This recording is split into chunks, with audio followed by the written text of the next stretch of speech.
we live? At this time, I'll call the meeting of the Marshall City Council to order with the Pledge of Allegiance.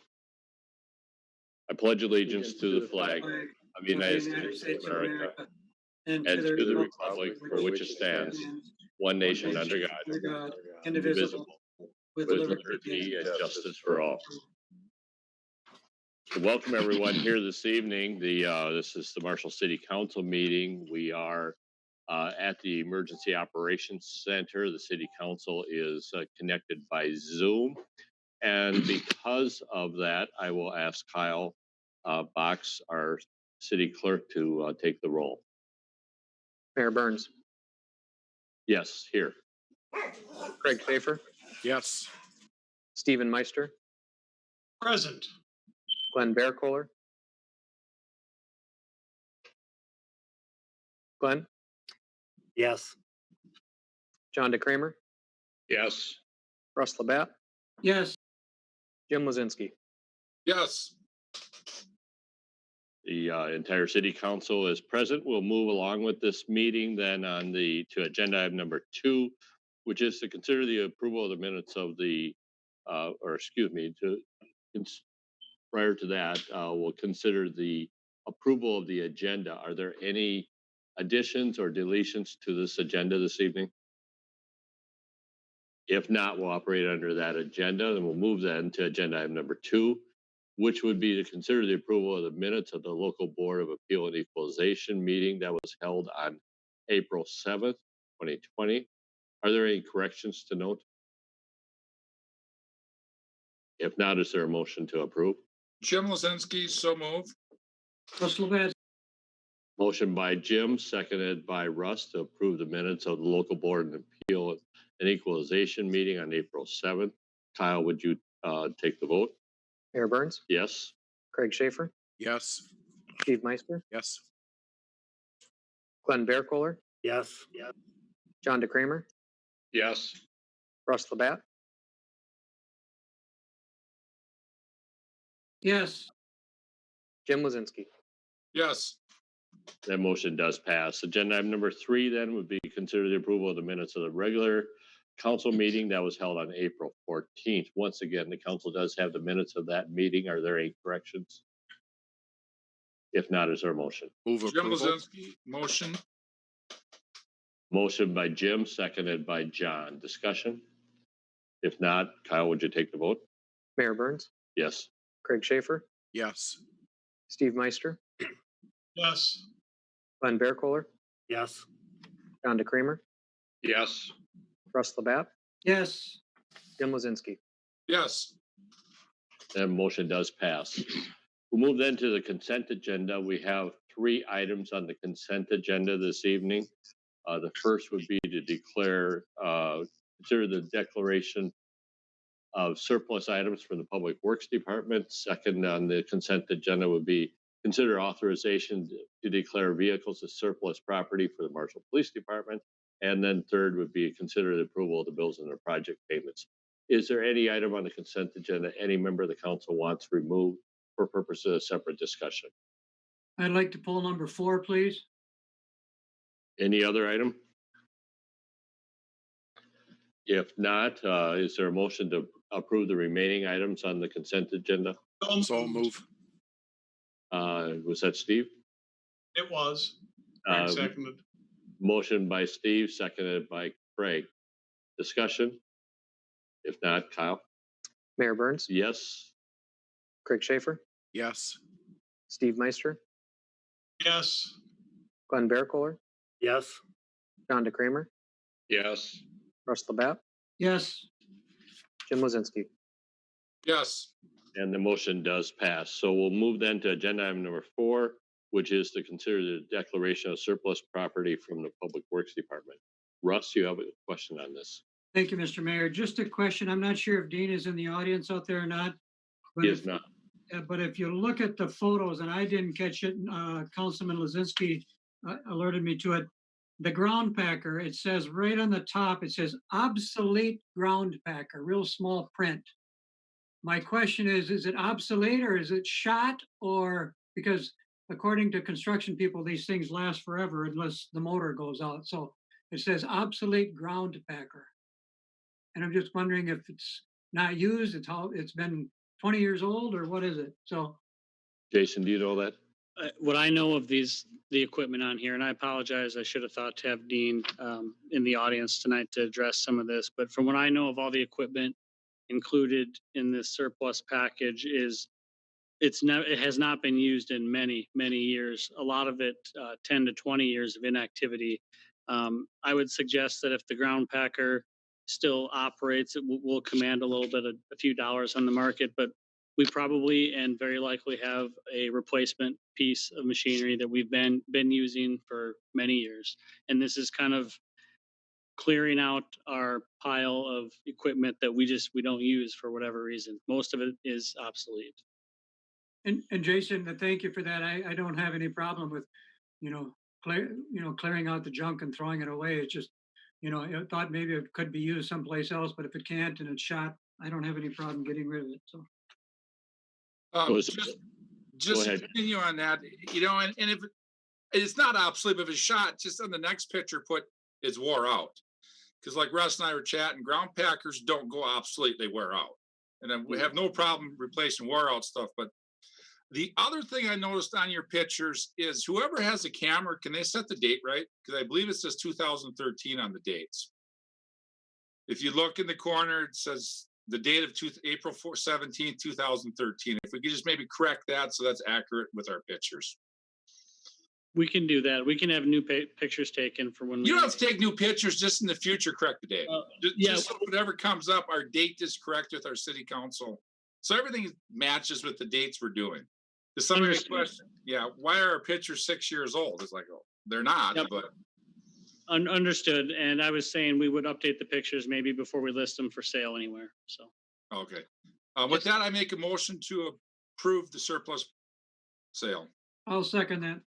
Motion by Jim, seconded by Russ. Discussion? Just a Sure. clarification, we're not throwing this equipment away. We are listing it for sale. It will be available for public sale, correct? that would be the intent. Any other discussion on the motion? If not, Kyle, would you take the vote? Mayor Burns, Yes? Craig Schaefer, Yes. Steve Meister, Yes. Glenn Bearcooler, Yes. Rhonda Kramer, Yes. Russ Labatt, Yes, Jim Lozinski. Yes. And the motion does pass.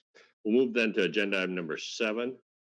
Agenda item number 7 is the project Z76. This is the South First Street reconstruction project. The first item, because this was public hearing was held, that was closed. This was considered then for action at the last meeting, and of course there was numerous motions that were considered, none of which received 6 out of the 7 votes.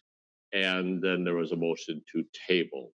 So for the discussion to begin, we would need to remove this from the table. I would entertain a motion. So moved. Second. Motion by Steve, seconded by Craig to remove the item from the table. Discussion? If not, Kyle? Mayor Burns, Yes? Craig Schaefer, Yes. Steve Meister, Yes. Glenn Bearcooler, Yes. John DeCramer, Yes. Russ Labatt, yes, Jim Lozinski. Yes. And the motion does pass. So on the table is the South First Street, the resolution to prepare the plans and specifications. As I mentioned earlier, it does take 6 out of 7 votes at the last meeting. There was suggestions, recommendations, some other options, and our city engineer, Jason Anderson, and his staff have prepared some other alternatives, some additional information. I will turn to Jason before we get into discussion on the council members to discuss his recommendations and as well as alternatives. Jason? Thank you, Mayor. To briefly summarize this project, it's a complete reconstruction project of South First Street between Southview Drive and George Street. And then the addition of some sidewalk proposed 215 feet to a point 215 feet north of George Street to make a sidewalk connection in the neighborhood. The reconstruction consists of sanitary sewer main, water main, and sanitary sewer force main improvements. Some background on the project and what we've been discussing over the last couple meetings is the topics of proposed street width and inclusion of sidewalk. To explain the engineering department's stance on this and where we were coming from with our recommendation, we did propose a 36-foot wide road as measured from the back of curb to back of curb. The existing roadway in place is approximately 40 feet wide from back of curb to back of curb. The purpose for proposing a smaller, narrower road section is there's many. It's lower upfront installation cost. It's lower continuing maintenance cost with patching, mills and overlays, chip seals. It's lower annual maintenance costs, less street sweeping, less snow plowing, just less pavement out there. There's less impervious surface, therefore there's less runoff, less demand on the stormwater system. There's less environmental impact, less oil used, less aggregates. Narrower streets promote better tree coverage of the street, promoting longevity in the pavement. The trees also intercept stormwater, helping the system, and they reduce heat island effect. And lastly, a narrower street causes vehicles to slow down. Narrower roads are proven to make drivers be more alert and careful and drive slower on the network. So that's the purpose of where the city engineering department was coming from with the narrower proposal. We don't try to propose these things with any sort of bias in place. We try to look at it very objectively. And with a road of this type and nature and with the traffic volumes there, though we understand there's a little more traffic than some other residential streets, we don't feel that the traffic warrants a very wide road. There is some on-street parking, and we do understand that it's going to be tight at times in the winter. And when vehicles need to pass each other and there's a parked car, that does require some slowing down and some taking of turns. But once again, we feel that that promotes a safer environment long term. As far as the sidewalks, it's always been, since I've been here and since long before, it's been prioritized to us and city policy to include sidewalks in our reconstruction projects. And we typically start with proposing them on two sides of the road. And we ask our city council to review that and make a decision whether they want on one side, two sides, or no sidewalk. Benefits of sidewalk, pretty clear. Separation from vehicular traffic reduces the likelihood of vehicle and pedestrian interaction or conflict. Per the FHWA, roadways without sidewalks are more than twice as likely to have pedestrian crashes. Also per the FHWA, the wider the separation between the sidewalk and street, the more comfortable the user is. So that's pretty self-explanatory, but sidewalks are safer, and the further away from the curb they are, the more comfortable the user is using the sidewalks. Sidewalks promote safety, mobility, and healthier communities. Also, per the FHWA, research indicates that more people will walk for recreational purposes if there's sidewalk in the area. They also provide a place for young children to walk, run, skate, play, and learn how to ride their bikes. And lastly, continuous and accessible sidewalk networks improve mobility for all pedestrians, are even more important for those with disabilities.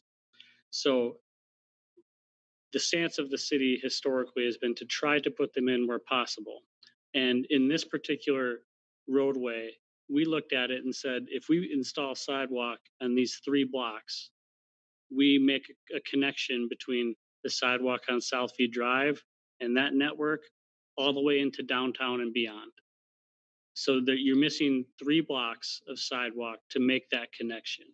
This isn't installing sidewalk where there's no sidewalk anywhere else. It's making a key connection in our mind and improving access, not just to those with vehicles, but those that walk and those with disabilities. So we feel it's important. So that's where we were coming from when we proposed a 36-foot wide road with 5-foot sidewalk and a 7-foot boulevard space. It's off the curb to promote a safe sidewalk, and the road is what we feel a comfortable width to carry the traffic that it needs to, while also being cost effective to the city of Marshall. So all of that being said, it was a little late in the afternoon when we realized today that we did not include some drawings that we wanted to include with this agenda item. So late this afternoon, we added some PDFs of typical sections for this corridor. So if you take a look at those, we show what it looks like, or what it would propose to be look like, with a 36-foot wide road with a 7-foot boulevard and a 5-foot sidewalk. We also show a 38-foot wide road with a 5-foot boulevard and a 5-foot sidewalk. And then we also show two 40-foot wide sections, which would be the as it is today width of the road. One shows a 3-foot boulevard with a 5-foot sidewalk, and the other shows a 5-foot boulevard with a 5-foot sidewalk. So that's a lot of numbers and things just being thrown out at you. But one thing we heard from the neighborhood was, and that we feel would be important, is we don't want to take away all of the trees that line the street in that neighborhood. So 3 of the options provided to you are able to keep all but 1 tree in this section of reconstruct area. One option does not, and the one option that does not and results in, I don't remember the number of trees removed, double digits, most of them. That's the 40-foot wide road with a 5-foot boulevard and a 5-foot sidewalk. So in reviewing this and putting together these options, we would probably propose a compromise section, and that would be the 38-foot wide road with a 5-foot boulevard and a 5-foot sidewalk. We believe a 5-foot boulevard is a comfortable minimum boulevard to shoot for, to get the sidewalk away from the street so the pedestrian's comfortable, and then also provide storage space for snow removal situations. So we're not dumping all of our snow over the sidewalk, causing extra stress to the property owners.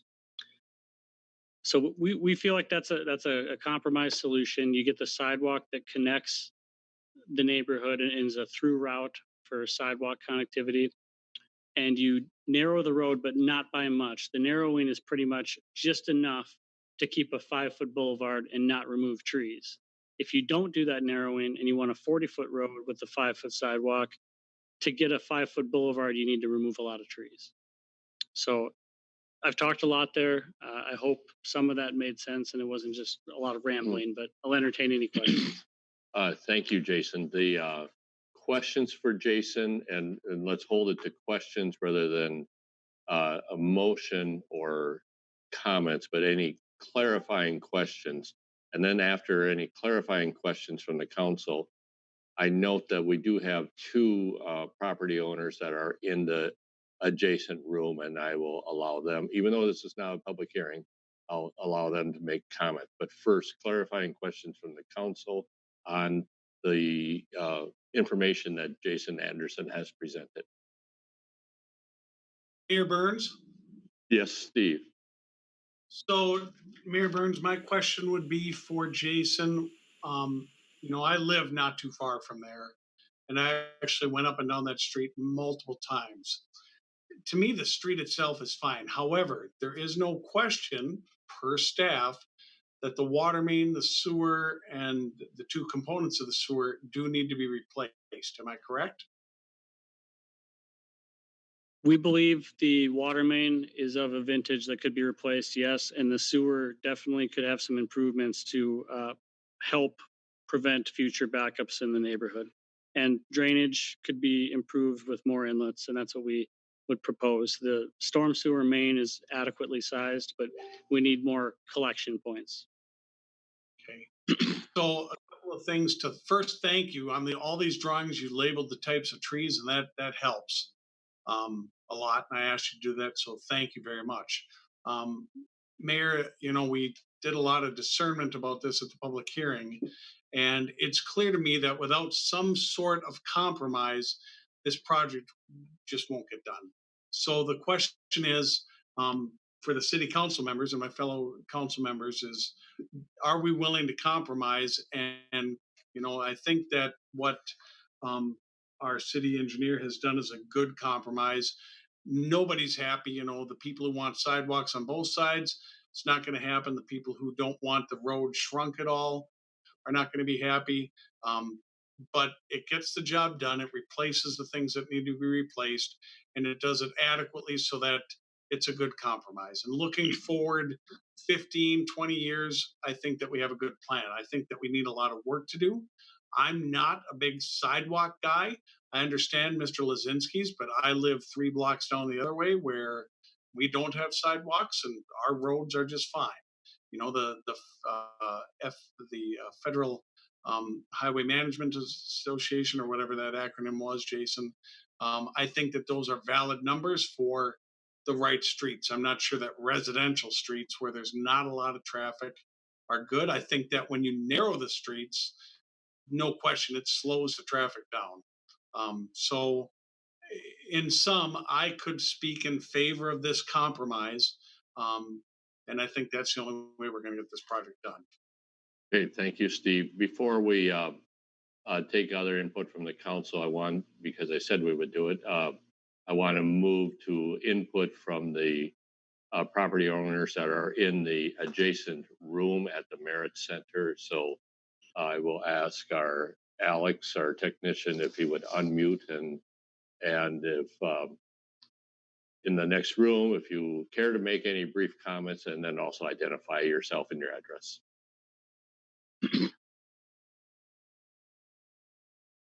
Can you hear us? Now we can, yes. Fantastic. Hi. We have 2 people here. My name is Ben Walker. I live at 609 South First Street. I believe I sent a message to all of the council members in opposition of this. I will say, I've talked to, I can't say everyone, I've talked to almost everyone of the property owners from George Street to Southfield on South First Street. And I can say of the people that I have talked, I would wager I've talked about 75% of the homes there, that either the people do not want this or are on the fence about it because of cost. I've only met one person who actually is in favor of it, and she's my wife and lives in my house. We're a house divided. But I definitely oppose this. I have several concerns about some of the assumptions being made about the street. There were comments about it's safer due to traffic. Do we have statistics on the traffic on South First Street? We do not have traffic counts on South First Street. Okay, well, the previous comments, explanation by Jason Anderson was saying that the traffic on South First Street warrants it, but if there's no information about it, that's just a projection. It's not an actual report on that. So I have concerns about that. I totally and fully understand the desire to have those things and to do all of this. So I'm not a completely hostile person here, but I do have a lot of concerns because the 2 big things for me are, it seems like we're trying to solve a problem that hasn't been identified, because no one has asked for this. None of the residents have asked for it, and as far as I know, maybe I'm wrong, as far as I know, no entity outside of this besides the city has asked for this. If it saves money, I could have been, I wasn't at the last meeting because of COVID stuff. So I probably missed some of the financial reports. So I would love to, if that's possible today, to see some of those financial, how much money we're supposed to be saving with this. That'd be really interesting for me to know. But it comes down to this for me. The residents do not want it, and there is costs involved that the residents do not want either. Not only do they not want it, but then we have to pay for something that we do not want. I can understand all the benefits that have been outlaid, but the residents are aware. It has been sent out multiple times, all the information, there have been meetings, and the majority of the residents say they still do not want it. So I guess I'd still urge everyone to vote in opposition of this, because I don't think anyone on the street's going to be happy, even with a compromise as it was put forward. So Thank you, Ben. Ed, do you Ed, do you have comments also? want to jump in here? Yes. My question is, on Third Street, between College Drive and where the street widens, what's the width of that street, please? Which street? Third Third Street. Third Street and College. Third Street and College, yeah, that's where the filling station is, and then it goes into the newer portion on Third Street, and that's where the road widens out. Do you have any idea how wide that first part is? The Is old that- part? Greeley Street, they said. Oh, up by Greeley Street? I think that's where you're talking, Ed, right? No. Go down College Drive to the filling station and then turn left. And that portion between that intersection and what would be George, I believe, is narrower than the rest of it. I'm curious how wide that narrow portion is. Jason, do you have That's that? a terror to drive down. I avoid it at every cost. It's impossible. People park on both sides. If you're going to go, you've got to pull over, let the other person go by. I want to know if that's a 36, 38, or 40-foot street. I don't like that street at all. If we're talking about Greeley up by College, No, not Greeley. No. Beyond Greeley, if you're traveling along College Drive, you pass Greeley, and then you go to the next one, and you turn Okay. left. Okay. Used to be Moberg's there. Okay. Yeah, Second Street's very narrow. Second Street's Third about Street. 30 feet wide. There is no Second Street. There is. Second Street doesn't exist. So the information that Jason was looking up is that he is suggesting that street is 30 feet wide, Ed. 30 Street, okay. Well, that's totally unsuitable. To me, it shows where the old part of the city used to end and the new part of the city started. And with the new part of the city, they put in these 40-foot wide, and I consider that safe and easier to drive. Number two question would be, what are you going to do about where you're proposing to begin or end the First Street new sidewalk on the portion between there and now Greeley? That We're sidewalk is not safe to walk on. It's bumpy, it's lumpy. People walk on the road instead of the sidewalk. So Yep. what's our point? Today, we're not proposing to do any improvements to that sidewalk going from where we end up to Greeley. We're not proposing any improvements, but I do agree with you that some of it is in poor condition. Well, that's another reason why I don't like it. And the other reason, which my wife points out clearly, is every time they plow James Street, which will turn out to be a 40-foot street, stay a 40-foot street, I assume. When they plow James Street, they come around the corner, the plow makes a sharp right. No, it makes a, I would say, let's see, a shorter angle than 90 so that they can aim all the snow on our lawn, which will become our sidewalk. And I don't know if I'm able to take care of that, if we're supposed to take care of the sidewalk. I'm 78-year-old. I had 2 heart attacks. I'm waiting for back and shoulder surgery, but we have to wait till my blood thinners are no longer in effect. I don't know how we're going to keep that sidewalk clean, much less at the corner where they dump all of James Street leftovers there. I mean, it's always quite a amount. If you don't believe it, come and, rake some of the gravel off in the spring. So, question is, are you taking into consideration at all the people who have lived there for 52 years and are perfectly happy? When I used to ask members about this, they said, don't worry about it. No, this is only going to apply to brand new subdivisions where we put them in, we're going to put sidewalks in there. But now you're coming back and changing your minds, and we are against it. At the last meeting I was at, was not the last one, the one before that was informational, there was not one person in favor of this new sidewalk. And most of the people were the ones that lived across the street, like Ben. Not a single person. So, I don't know. As Ben said, who's this for? The city council? Okay, thank you, Ed. Thank you, Ben.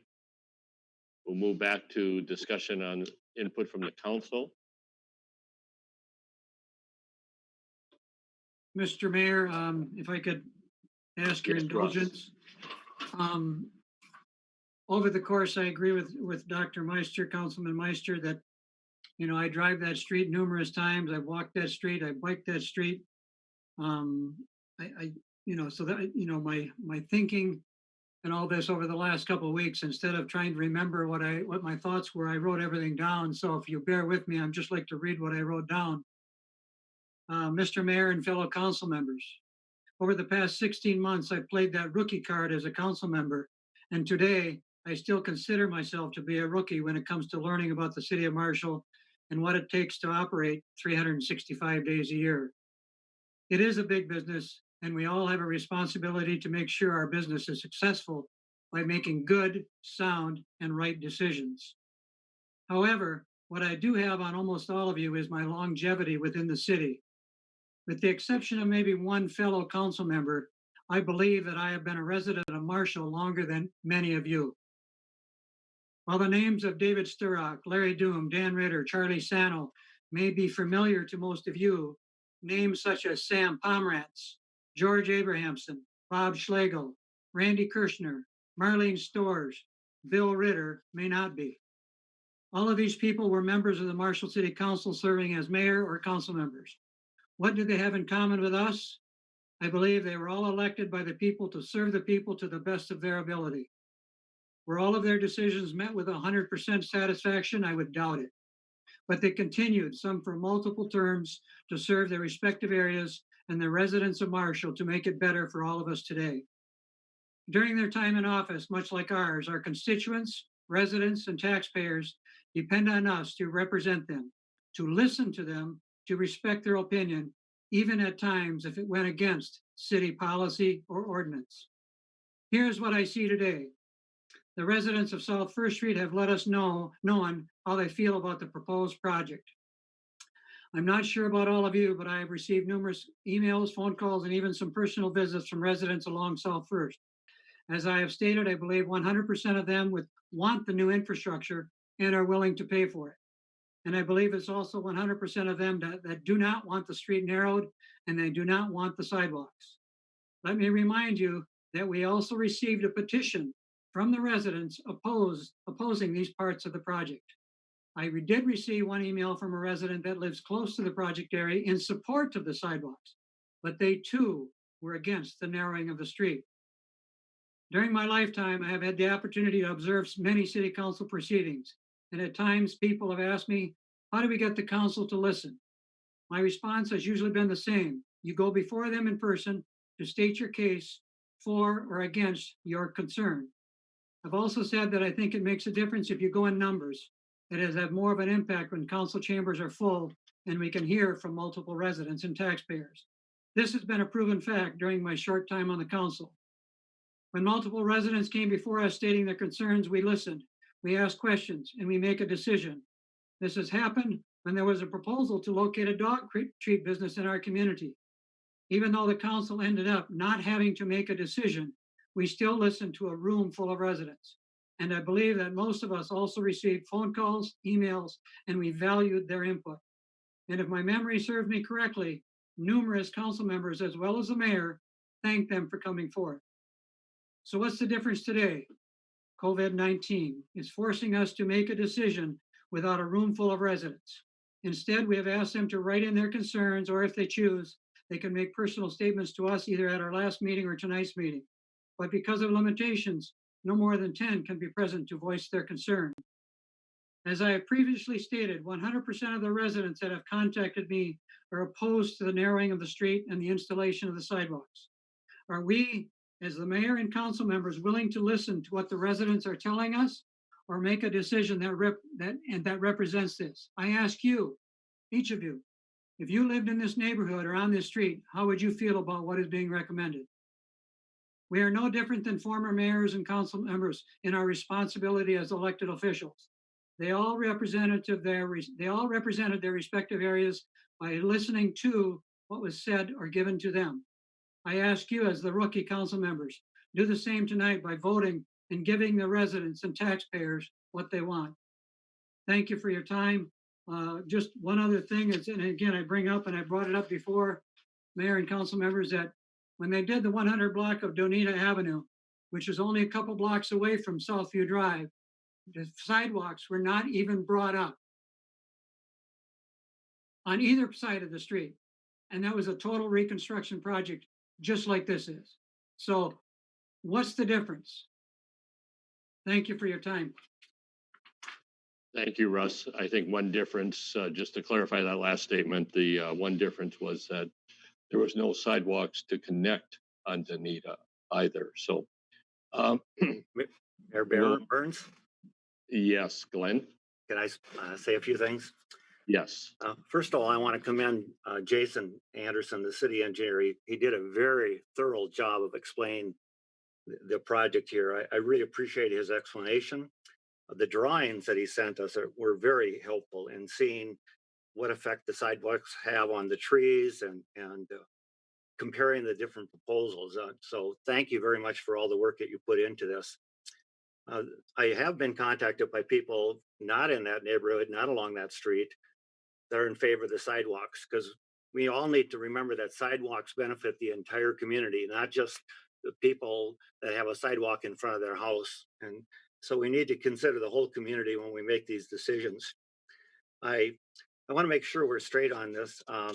When we say the compromise, we're talking about proposal number 2, aren't we? Is that what we're considering the compromise one, Jason? I don't have it in front of me, but the 38-foot wide option is the compromise option in our mind. And am I correct, Council Member Meister, that you're willing to support the compromise? If the procedure is either to get the job done or it's not going to happen, then I would be leaning towards being in favor of this. Not happily. I mean, I'm kind of with Russ. We have to do what our citizens want. And, you know, as council members, I and Russ represent this ward. And so, you know, this is where typically the things that we do benefit the entire community. But since I live there and I'm not real big into sidewalks in my neighborhood because the streets are small and my kids are on the road playing and riding their bike, I'm on the road riding my bike, I'm on the road walking, I don't have a problem with it. So, you know, if I'm going to vote yes, it would only be for a compromise decision. I But would I haven't made up my mind. I'd remind the council, however, there's no motion on the floor at this time yet. I would make a Correct. motion that we approve proposal number 2 with the 38-foot street and the 5-foot sidewalks. I second that. Motion by Glenn, seconded by Craig. Discussion? Russ again. Jason, can you explain the boulevard on proposal number 2? You got a 5-foot sidewalk, then would it have a 3-foot or a 5-foot boulevard? It would have a 5-foot boulevard space. So that boulevard would be grass, Correct. okay? And on Second Street, you put in a narrow street and you put on a sidewalk on the west side. Sidewalk is right up against the curb with no boulevard. That is correct. Second Street is very, very constrained right of way. Okay? So you've eliminated boulevards in a street that's directly to the west. That was a only option type of situation. If you wanted sidewalk in that corridor, it had to be back at curb. Other discussion on the motion?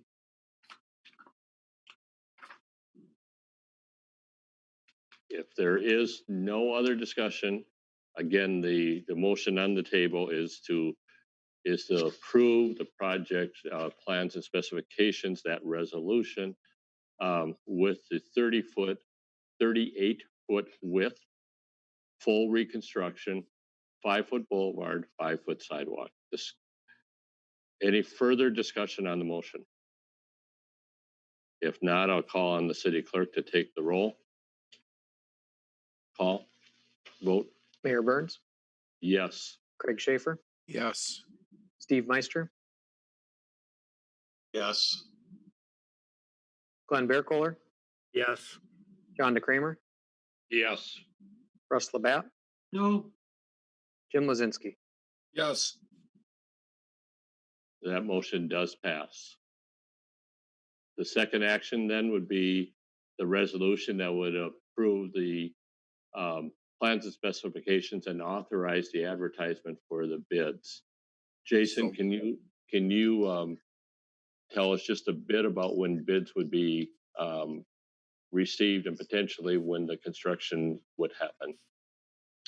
Yeah, I'm gonna pull up a calendar here, Mayor, just one moment. We're prepared to move quickly and start advertising as early as this Friday and take bids on Friday, the 22nd of May, and bring it to the council on May 26th. That would be that's our proposal. Okay, thank you, Jason. Questions on that resolution? I move I the would- resolution. I'll second. Motion by Craig, seconded by John. Discussion? If not, Kyle, would you take the vote? Mayor Burns, Yes? Craig Schaefer, Yes. Steve Meister, Yes. Glenn Bearcooler, Yes. John DeCramer, Yes. Russ Labatt, no, Jim Lozinski. Yes. And that motion does pass.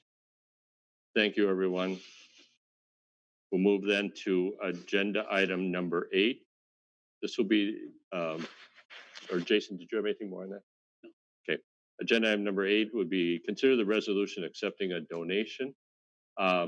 We have a procedure that we do need to take official action to accept the donation. Kyle, I'll turn to you to go through that procedure. Thank you, Mayor Burns. A few weeks ago, you had mentioned that the city council had received notification from the Marshall Smollett community about a donation they'd like to give the city. So as you stated, procedure is to in order to adopt the donation, to accept the donation, we need to adopt the resolution. I think as we discussed last time, plus there's been some publicity about this also. This was an unsolicited donation from the Somali community with no designated use, whatever the city would deem the best possible use for that. Dr. Meister, Steve Meister, may also have some comments he wants to make. I know we have had some input both from the Somali community as well as key staff that the potential use for this may be investment in personal protection equipment for the, public safety in the amount of $2,000, and the remaining $1,000 could be utilized for a matching investment in replacement of soccer nets, with the matching part. The intention is the Marshall Area Soccer Association is intending to also make a donation there. So, Steve, do you have additional comments you want to make? You know, again, as you had said, Mayor, the unsolicited donation was just truly humbling and unexpected, uh, and a gracious gift to the city from population that is very interested and very engaged, more so than any of us have ever realized. And so I thank them for this donation. And again, I'm humbled by it, and it will go to good use. So thank you, Mayor Burns.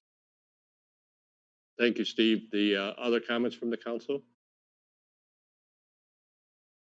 I would entertain a motion on a resolution that would accept this donation.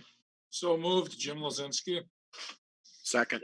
Kramer, Motion second. seconded by Craig. Discussion?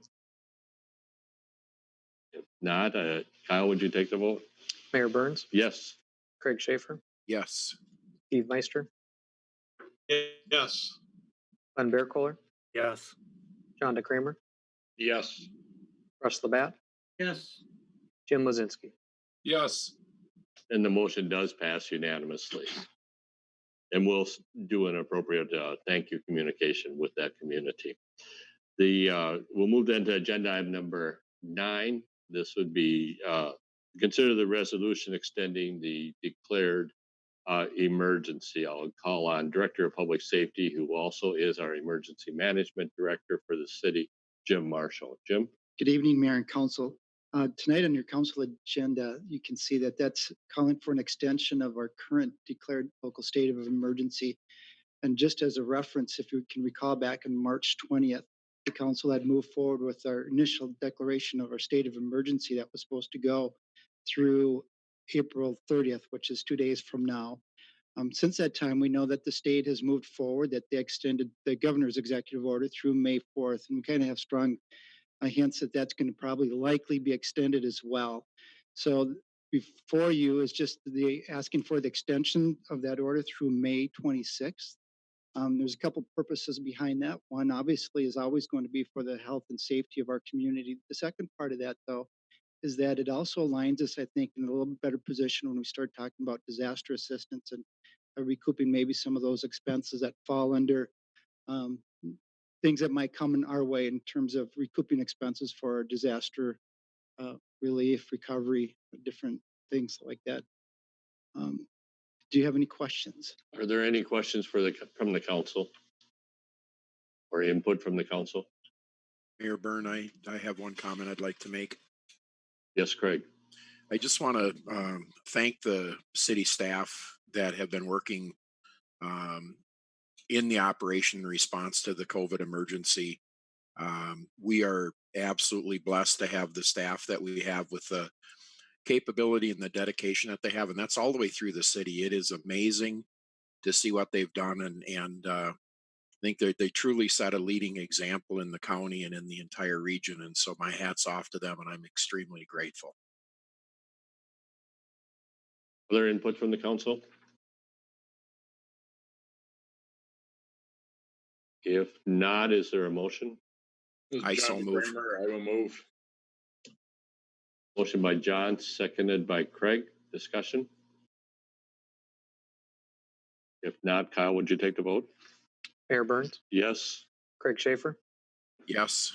Steve Meister, Yes. Glenn Bearcooler, Yes. John DeCramer, Yes. Russ Labatt, yes, Jim Lozinski. Yes. And the motion does pass. Agenda item number 10, the Buffalo Ridge Concrete Addition. The action here would be the introduction of the preliminary plat and call for the public hearing. Jason? Thank you, Mayor. Attached, you'll see a preliminary plat and engineer's report for Buffalo Ridge Concrete Addition in Marshall here. The city's working to resolve some drainage concerns in the vicinity of this plat. To accommodate the construction of a normally dry ponding area and some stormwater piping improvements, the city staff has reached out to Buffalo Ridge Concrete to discuss the acquisition of some land. The replatting of this property is to help facilitate a location for a ponding area. So you'll notice outlot A with what can only be referred to as a goofy shaped lot That's the outline of a basin that we would hope to construct in this area to address flooding concerns.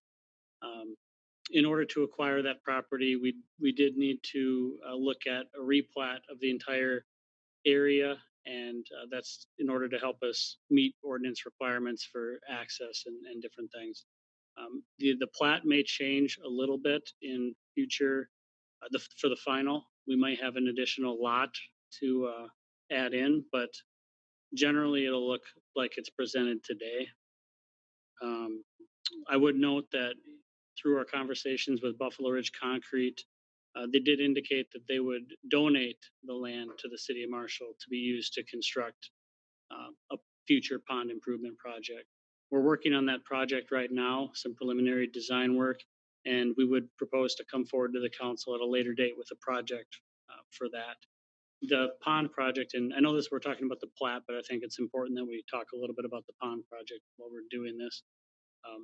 The pond project is phase one of 3 phases of improvements that were proposed for this area. I think it was 2 years ago, we hired Bolton and Mink to do an engineering review of drainage in this Legion Field area. So this is just making good on that report and coming through with some future improvements. So this is step one, this plat, and we did bring it to the Planning Commission on April 15th and all voted in favor.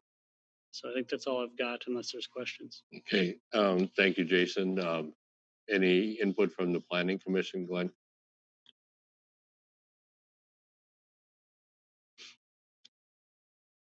Or other I input? forgot from- about the mute button. Yeah. No, I don't have any comments. Thank you.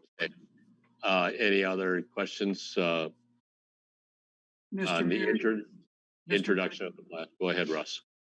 Jason, if my memory serves me correctly, to the east towards Turkey Valley, wasn't there a problem with a drainage underneath the railroad or something? Or is that phase 2, or has that been dissolved? You're correct. That's phase 2 or 3. I don't remember which, but there would be future improvements along the railroad ditch, a new pipe crossing of the railroad tracks, and a conveyance to a new pond north of the apartments being built in Unique Edition. And we still want to do that as well, right? Right. We're still looking to place future projects in our capital improvement plan. Okay, thank you, Jason. Any other questions? If not, is there a motion to introduce and call for the public hearing? So move. Second, Motion by Craig, second by Russ. Discussion? If not, Kyle? Mayor Burns. Yes. Craig Schaefer, Yes. Steve Meister, Yes. Glenn Bearcooler, Yes. John DeCramer, Yes. Russ Labatt, yes. Jim Lozinski. Yes. The motion does pass. We'll move then to agenda item number 11, consider the proposals for architectural services for the Main Street Plaza. Sharon? Mr. Mayor and Council, the City Hall Committee, made up of council members DeCramer, Lozinski, and Labatt, actually met just last week to talk about multiple items of City Hall and the former hotel, including, or was it the week before? I'm kind of losing track, but we did review a proposal on what to do with the space in between, which will now be Mainstay Cafe and the City Hall, once the hotel is demoed. And we requested, as a recommendation from the City Hall Committee, a proposal from the architect to come up with some designs and plans. I know that multiple council members have stated they would like to get some public input on this, and that was a discussion at the City Hall Committee as well, that maybe there could be some design features where the public is able to comment, and we can do that virtually, not in person because of the current situation. So what you have before you is a standard boilerplate proposal for services. The cost was low enough where maybe per se, according to the purchasing policy, it wouldn't have had to come before the council.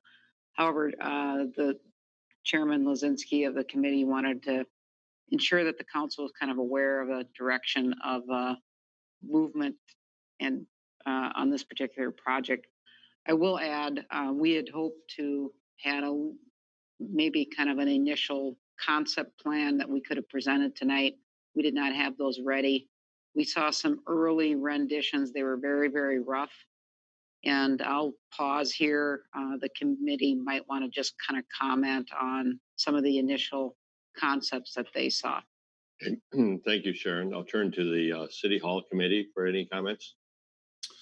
I'll add to Sharon's discussion there. The first I want to mention as we tear down this building, so the public realizes this is not part of the City Hall remodel. That this is a separate item that we would have had to do anyway, tearing this building down. So as we look at the City Hall budget, this should not be, or accounting wise should be included in the City Hall remodel, because we tear the building down, we would have had to do this stuff separate from that anyway. But with that being said, the Barbara had drawn up some images with like a park up front and added up to 6 parking spots in back. You know, basically it's a blank sheet of paper for us to work on, but she did have some good concepts with parking in back in a little park area up front. So other than that, I Russ or John, if you want to add to it. I think, Jim, one of the things that Barbara also had was some type of water feature, you know, a wall or something that would be a consideration, whether we end up with that or not, but that's the only thing I would add. And John, do you have any comments? Yeah, just to again say that we really would like to get input from the public on this. And I would expect that we're going to have at least a couple of options of plans to look at, and really looking for both downtown businesses and just public in general to make comments and give us their ideas on this thing. I would thank the committee for their work so far on this also. Are there other input from the council? I'd make a motion to approve the proposal. Second. Motion by John, seconded by Jim. Discussion? If there is no discussion, Kyle, would you take the vote? Mayor Burns, Yes. Craig Schaefer, Yes. Steve Meister, Yes. Glenn Bearcooler, No. John DeCramer, Yes. Russ Labatt, Yes, Jim Lozinski. Yes. And the motion does pass. We'll move then to agenda item number 12, appointments to various boards, commissions, and authorities. Consistent with our appointment policy during the emergency where we're unable to do in-person interviews. We have received applicants. I've reviewed them, and the liaisons to the appropriate boards and commissions have also had input. And so based on that, I would recommend that Lee Sorum and Andrew Kinsey be reappointed to the Airport Commission, and Richard Herder would be reappointed to the Cable Commission. And all of those appointments would be for terms that will expire May 31st, 2023. I offer that as a recommendation and entertain a motion by the council to affirm. So To move. approve. Motion by Craig, and I missed the second. Steve. I can second it. Motion by Craig, seconded by Steve. Thank you. Discussion on that motion? If not, Kyle, would you take the vote? Mayor Burns, Yes. Craig Schaefer, Yes. Steve Meister, Yes. Glenn Bearcooler, Yes. John DeCramer, Yes. Russ Labatt, yes, Jim Lozinski. Yes. And the motion does pass. We'll move then to commission board liaison reports. I don't have a report this evening, so we'll move to Craig I have nothing, Mr. Mayor. and Steve. I will defer the EDA to my esteemed colleague, Councilmember DeCramer. My others did not meet. Glenn? Planning Commission did meet. They approved the preliminary plat of Buffalo Ridge Concrete Addition, and that item was acted on by the council tonight. The other item on their agenda was that they approved the installation of lap siding and wood as exterior finishes at 236 West Main Street. And this is in conjunction with the Central Heritage District regulations. There was no need for a public hearing on this matter. The Planning Commission decision is considered final, and the City Council approval is not necessary for it. That's all I have. Okay, thank you, Glenn. John?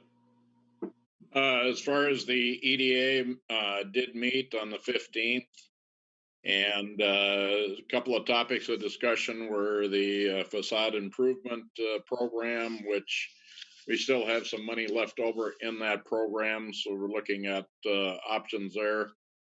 Also, our chair, Greg Bucher, is cycling off the EDA at this point, so we'll be looking for a replacement for EDA and recruiting a chair.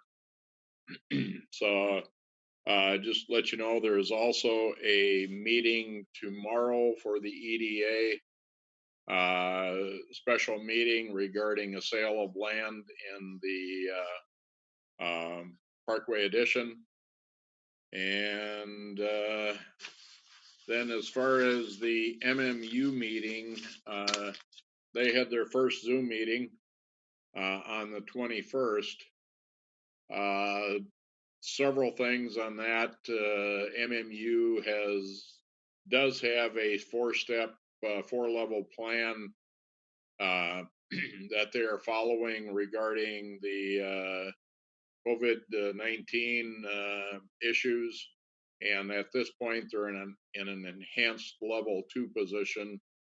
So things like the front door, is not open access. Where you pay, better off making a phone call if you got any questions, calling into the office.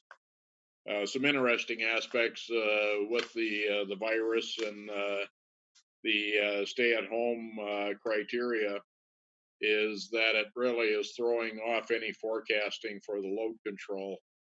So it's much more difficult for MMU to do load control, which has resulted in a couple of higher peaks this past month than normal.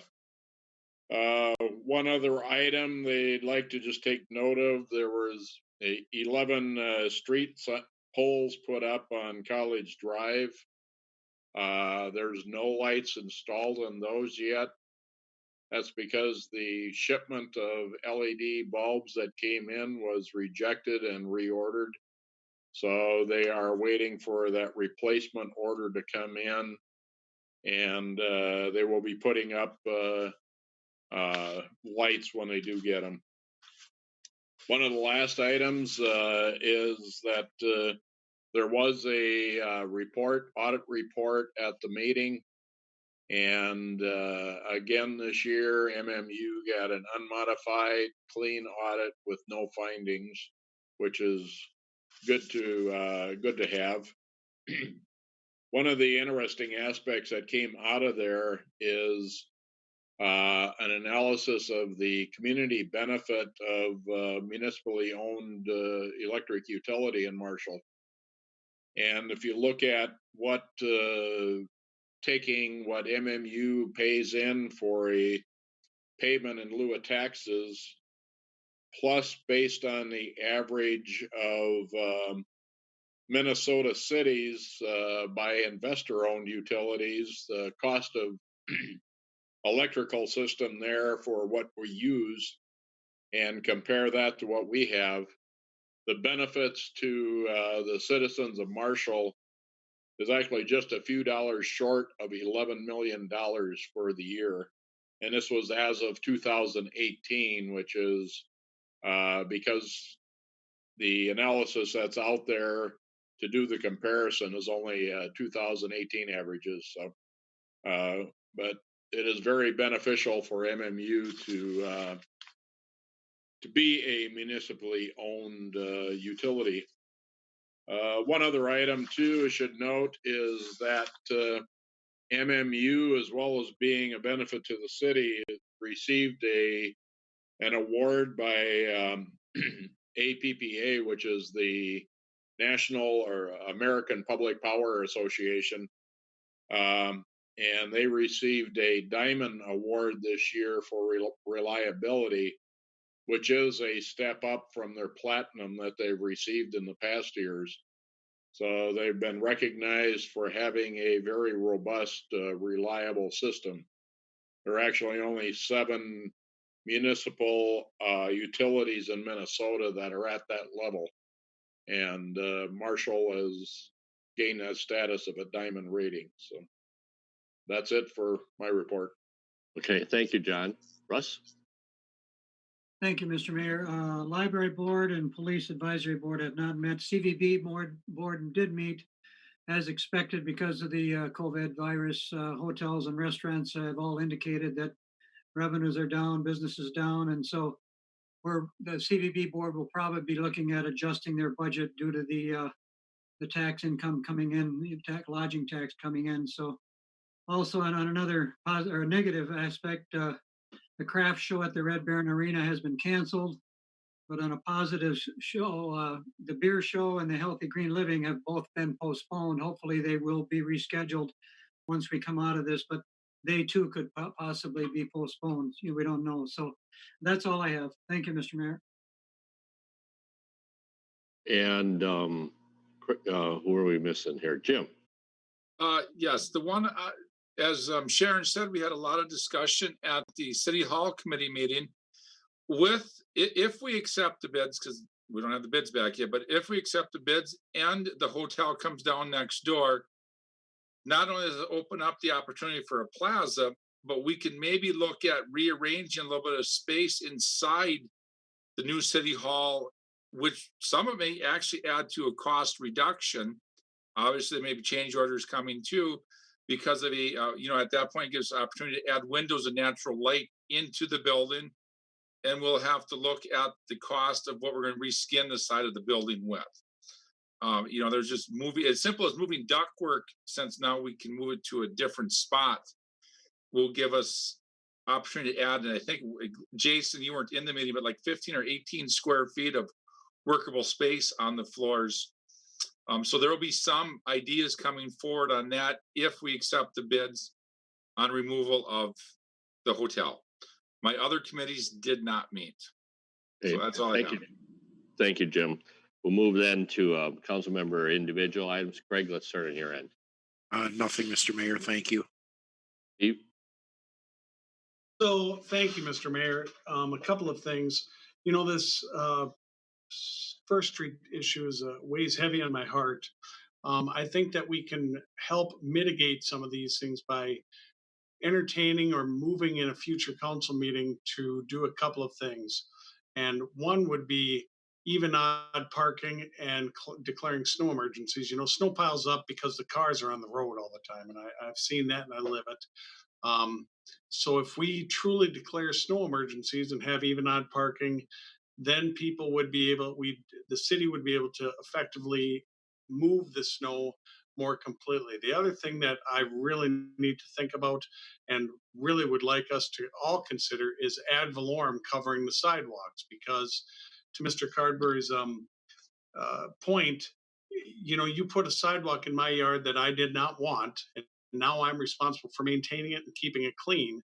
You're having my neighbors tell on me, well, that's not right. And B, now you've done an unfunded mandate that now I have to either shovel it myself or pay somebody additionally to shovel it on top of my driveway. So I think that if we're going to make city sidewalks a thing, and I think I could be talked into it, I'm not a big fan of it right now, but I could be talked into it only if we use ad valorem to maintain them and keep them clean. And that's what I think, and that's what I want. And that's where I'll stop, Mr. Mayor. Thank you, Steve. Glenn? I want to follow up on that. Councilmember Meister was in a very, very difficult position tonight. And I want him to know how much I appreciate and I'm thankful for his willingness to compromise. You know, his willingness to compromise enables us to go forward with the First Street project. And I know it was a very difficult decision, and I really appreciate his willingness to compromise. So thank you. Jim?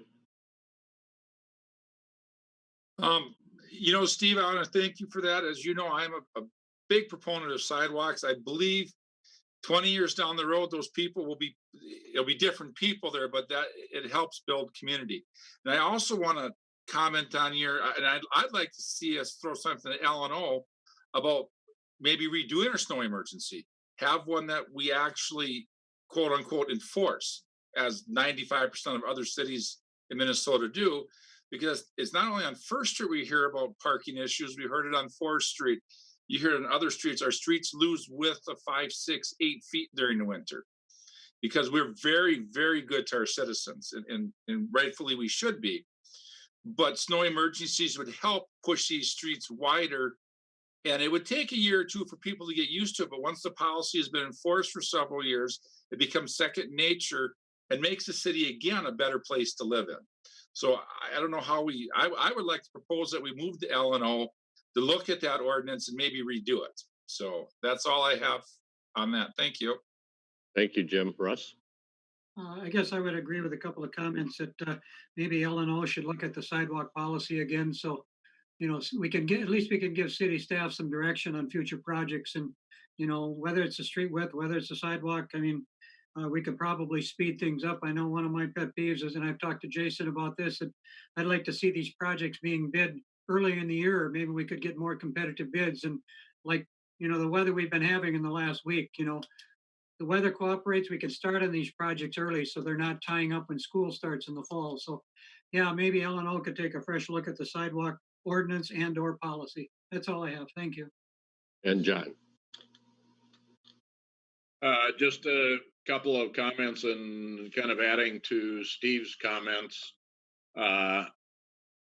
Once we get the bids on this First Street project, I'd like to have Jason Henderson come back and just really tell us exactly how much of that assessments that we're going to have, since we're limiting the assessments for everyone in the city. The limit is $5,700. How much of that is actually sidewalk, if any of it? It could be that the city itself is already covering the cost of the sidewalk. I'd be curious to see if that's the case. So I'd like to ask Jason to, once the analysis is there for the bidding and we know what the actual dollars are, really see what the cost is to the citizens. Okay, thank you, John. The one thing I would add to the discussion is one of the points that the property owners brought up this evening was the condition of the sidewalk north of this project. And as Jason pointed out, that was not part of this project, but that property owner is correct that there's some areas of the existing sidewalk that is in tough shape that are going to have to be addressed, either because it's unsafe because of uneven surfaces or just deterioration. We do have, and the council recalls, we do have a policy in place that the city will cost share on existing sidewalk replacement 50-50, with the funding coming out of the city portion out of our 429 revolving account. It's probably time that we should, make that, publicize that to property owners once again. I think there's been limited takers on that project but given that, the condition of that was pointed out, there may be a few property owners that might be interested in that. With that, I'll move on then to our staff reports, starting with Sharon Hanson, City Administrator. Mr. Mayor and Council, again, just a lot of discussion and planning around the coronavirus. I wish I could produce something for you so you can kind of see the work, and there is some documents and meeting reports and things like that, but it is just a lot of discussion and planning, and And we've kind of reached somewhat of a plateau, I think, because the hospital system, I believe, is ready for what may come. And we've had some really good discussions with public health and the county emergency management as well. And I think that you'll see here in the next couple weeks kind of more collaboration in that area. So it's been really good. Avera has really been a leader in terms of preparing the community. They've done communication with business and continues to do that. Just kind of being aware of what might be some potential issues here in Marshall as this infection continues to spread.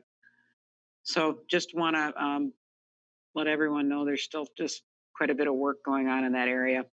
And then I do want to touch a little bit on just some of our own services and the effect that the virus has had on what we've been able to offer. So in the last 2 weeks, more so than this last week, a lot of communication with our community services director.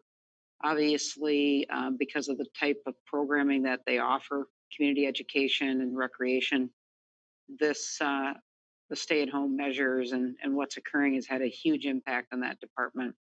It has meant that we've looked at staff workload, and it also has meant that we've had to have some discussions about how we move forward with not having those services or facilities open. We have shifted some staff, yet there is still some areas where we can't fulfill the work because we don't have programs or services available. So we will continue to look at those. And I know that you received some information yesterday. We'll continue to update you via email on some additional action probably will happen early next week with regard to labor relations. And then, I know some of you have mentioned about some of our summer programs, such as the citywide band, questions about the pool and so forth. And there hasn't been any decisions made on the pool. We're really, with a lot of the programs, we're not forecasting out several months ahead. We're really just kind of stating that we're closed until further notice on some of our facilities and programs, just because we don't know how it's going to go into the future. The city band, I believe that Director Vandermillen has had some communication with those members. We don't feel that will be we'll be able to offer that this summer. I know Dr. Meister has given us some medical advice on that as well, and we're going to take that to heart. So there'll be more of a formal notice of some of the community service programming coming out this Friday, and we'll make sure that the council gets that because you will maybe get asked by the residents as well. So that's all I had, Mr. Mayor. Okay, thank you, Sharon. Jason? Thank you, Mayor.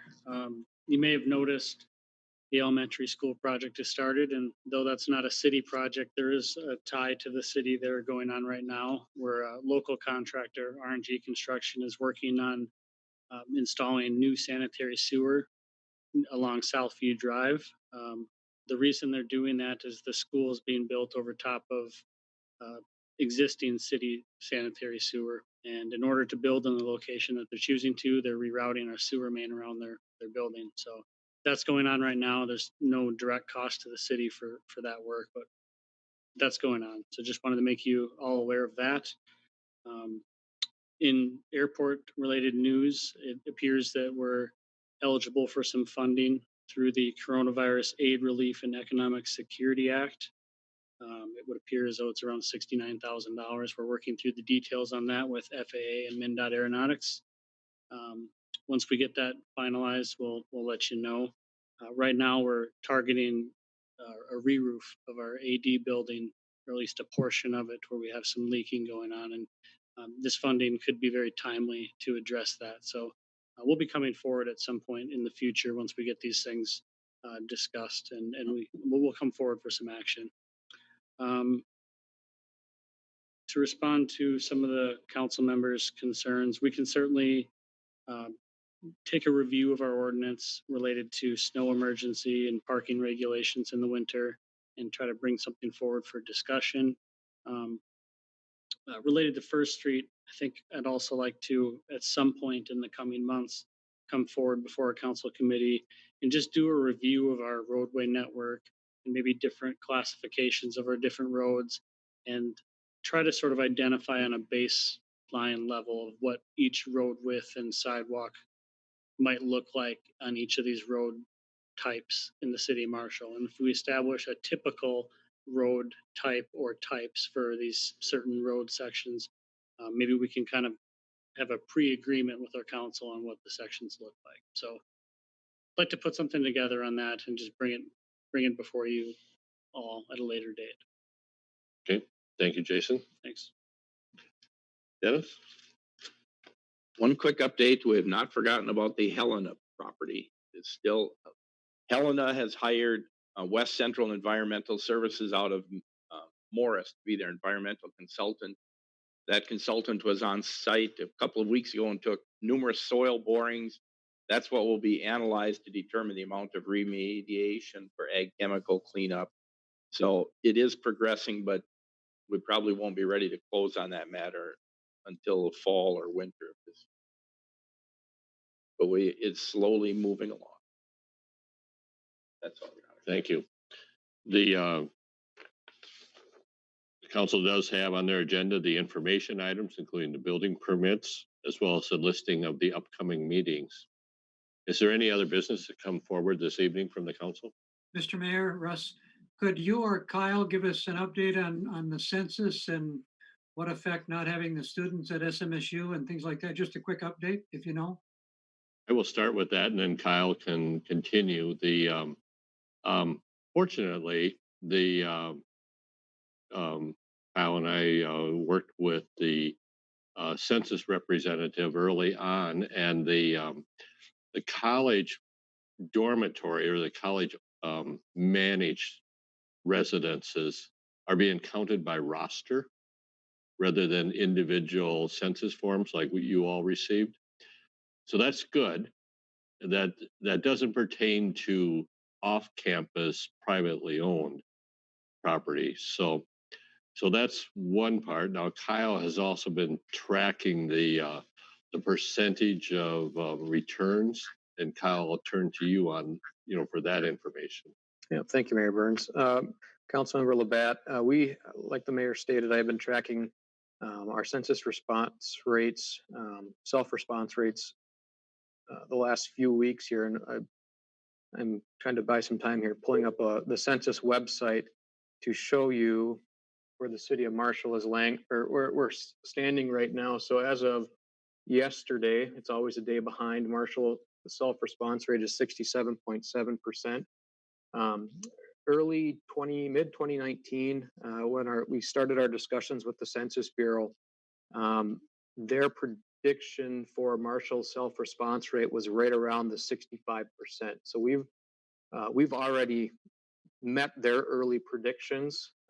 Our work is not done by any means. Our 2010 numbers, our self-response rate numbers varied anywhere from low 70s to high 70% response rate. This portion of the census project will go on until, I believe, August 14th. The Census Bureau is adjusting their schedules almost weekly, in response to COVID. So we can expect our self-response rate, like I said, to go into the middle of August. Just yesterday, I believe there were the last round of mailers are going out to all of the households that have not responded to the census yet. So if you have not responded to the census, more individuals will be receiving that final postcard reminder before door knockers and enumerators enter the field. And I believe that is still scheduled to happen. Pushed back, I believe, into mid to late May is their new timeline for door knocking and enumeration. So for everything that's going on, I think we're in a very good position, being that we've already met our prediction levels that the Census Bureau gave us. We do have a couple or one more project in the works right now with the state of Minnesota, the demographer's office. So kind of more to come on that. We're just kind of waiting for the go ahead from the state to kind of start a media campaign. We're partnering with the city and with the university to do one more big push this summer to kind of just draw more attention to it. So maybe more than what you're looking for, but that's what I have tonight. Thanks. No, Okay. thank you. Thank you. for Thank the- you. Yeah. Thank you, Kyle. I'll just add, the roster is really similar to that's been used for the SMSU dormitories and the foundation housing. Similar to the group quarters that was used for the congregate facilities like long-term care facilities, and also the jail was counted in that way. So, Kyle, Russ, just one last question. Do you think that there'll be some apprehension on the door knockers if this virus continues to go as they say? I can't predict that, but just a question. Again, I know the Census Bureau is taking, I have weekly calls in with them that I listen in on. And they're securing their PPE to give to their census workers, their door knockers, enumerators. As of last Thursday, they are still planning to move forward and have that be a 3-month, I believe, a 3-month project to do door knocking. So All right. Thank you. I think there's necessary steps in place to ensure safety. okay, very good. Is there anything else to come forward from the council? Mayor, this is John DeCramer. Got a Yes, question. John. Obviously with the pork producer in Worthington shutting down and Jenny O and Walmart having had employees with COVID virus. Fortunately, our Turkey Valley is still operating. Anybody have any input on that as far as hoping to have extra precautions going on, or just some reassurance that hopefully that operation stays intact? I know there's been substantial amount of interaction with not only Turkey Valley, but also other larger employers in the community that has been done not only by our staff, as well as public health, as well as Vera. Sharon or Jim, you may have some additional comments on that. But John, you are absolutely correct in that we are really quite fortunate that at this time we are not in the situation that some of the other communities are in that host meat processing industries. Sharon? Yeah, I just want to confirm what the mayor has stated. Avera, our local public health, our emergency management officials and city staff have spoken to not only Turkey Valley, but other large employers in the community. We don't want to just focus in on Turkey Valley, even though obviously, as you pointed out, Councilman DeCramer, it has garnered an increased infection rate, but they have all taken some additional precautions from what we've surveyed thus far. And Turkey Valley has done most, if not all, beyond the CDC recommendations. I know that Avera provided some additional guidance to them. They asked some really good questions back to Avera staff, and they will continue to, just like the rest of us, take in the information, learn more information about the virus and how it's transmitted, and implement them. So continuing conversations with all of our business community. And Steve, do you want to add anything to that? Thank you, Mr. Mayor. The only thing that I would add is that Administrator Hanson is absolutely correct. We are doing a lot of collaboration right now between public health.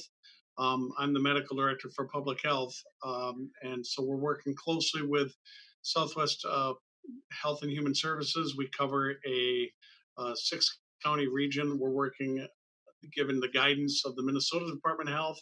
And then we're using my colleagues from Avera in Sioux Falls, Dr. David Basil particularly, as he is kind of the area expert on the epidemiology and the testing and who to test, when to test, how to test, and going from there. And we're getting a lot of collaboration with not just Turkey Valley, but any major employer in the 6-county region. And Craig, I'm going to turn to you. You may want to make some comments. Craig is really serving based on his history with emergency management structures. He is serving as a liaison between the city and Avera, as well as some other of the major employers that really do have very good processes in place, and he's the connector between all of those processes. So Craig. And Craig, you're on mute.